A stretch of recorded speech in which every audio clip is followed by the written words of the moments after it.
I dedicate this video to my son that I never met, Marcus Antonio. In 2002, coming down the escalator in West Palm Beach, Florida, I saw her, my first wife, walking up to me, waddling up to me, excited. She was 6 months pregnant.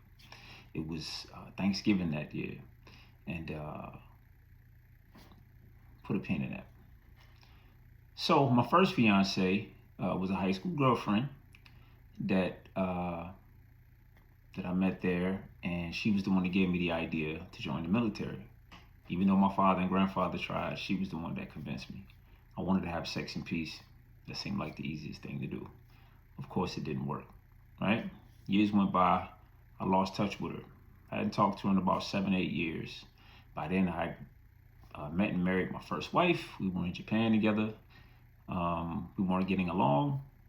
I cheated on her, and eventually we decided to break up. She left the island. She moved back to America, to West Palm Beach, to go to school.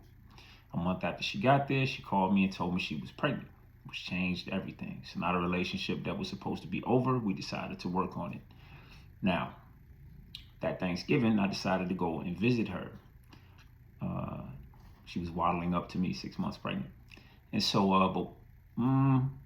a week prior, I decided to stop in Detroit and see my first fiance. I have been back in touch with her since my first wife moved back to America. It took me a day to realize why we broke up. It didn't work out. Fast forward, after making love on Thanksgiving, it triggered a premature birth of the child. She lost the child, and I didn't know that when a child is carried 6 months, you have to bury that child. Neither one of us knew. We actually lost a baby prior to that, much earlier in the pregnancy though. And so there in West Palm Beach, we buried Marcus Antonio. We were asked if we wanted to look at him. I decided not to, and she didn't either. And then a month after I went back to Japan, I had to let this lady know that I had gotten my first fiance pregnant.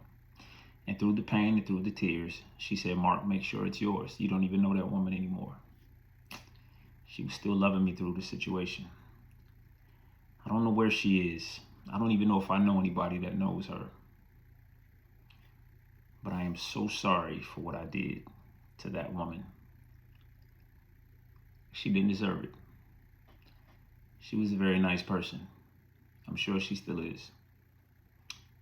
Yvonne, I am sorry. See you tomorrow.